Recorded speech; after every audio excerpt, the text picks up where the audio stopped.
take on board. Reliving the sight of Josh and Kimberly groping each other, her aching heart squeezed tighter.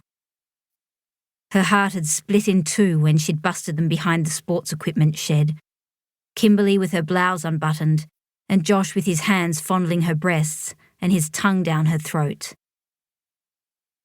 Nina's best mate, Cassie, had warned her not to date Josh, and she should have listened. His reputation of being a player now confirmed, and only days after she'd been stupid enough to lose her virginity to him. Sighing as though the weight of the world was upon her shoulders, Nina climbed from her tousled bed, dressed only in her bra and undies. Far north Queensland was known for the stifling weather this time of year, but this was the hottest summer she could remember, the thick heat seeping into her and refusing to give up. Her bedroom feeling like a furnace, she stopped and stood in front of her air conditioner, groaning in pleasure as the beads of sweat evaporated from her face and belly. Twirling around, she lifted her blonde, shoulder-length hair from her neck, the cool air absolute bliss against her bare skin. The vents rattled despairingly as the ancient appliance competed with the balmy temperature, and then, with a cough and a spit, blew puffs of hot air.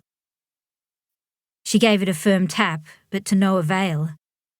If only they weren't so expensive to replace. But with everything else that needed tending to around here, Bea had enough to keep up with financially. Exhausted, although determined to get to the paddock party, Nina looked to where silvery light spilled from between her parted curtains. The veil of night having arrived hours ago, it was possibly much cooler outside.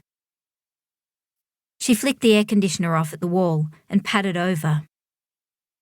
With a thrust of her hip, she shoved her stubborn bedroom window open and sat on the ledge.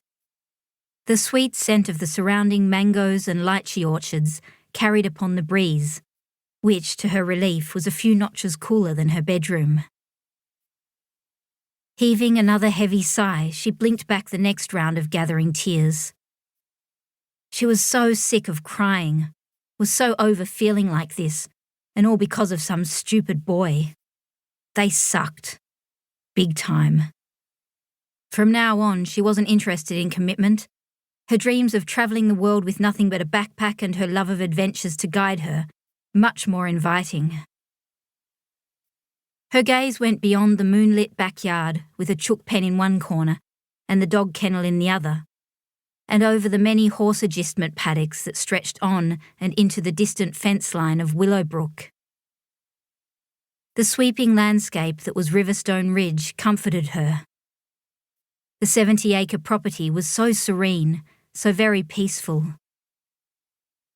Above it all, the velvet black night was mesmerising, as were the billions of glimmering stars swathing the country night sky.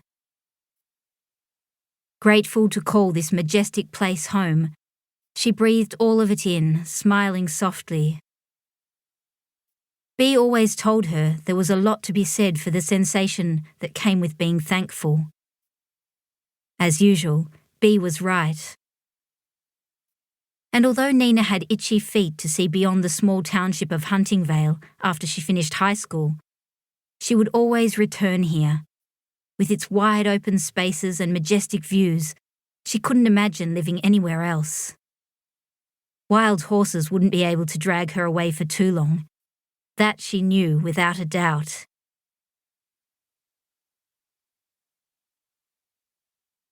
Biting her already short fingernails, she looked to her dresser, where she'd hidden the cigarette Cassie had given her. Apparently it would help. Never having smoked before, and not keen on the smell, she wasn't too sure about that. But she had to do something to pass the time before she could sneak out to the party, so it was worth a try. Striding over, she grabbed it, along with the box of matches she used to light the candles she so loved to burn.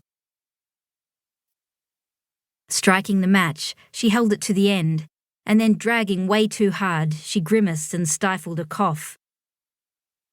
Her eyes watered as she fought to draw in a breath, while ushering the spiralling smoke out of her window.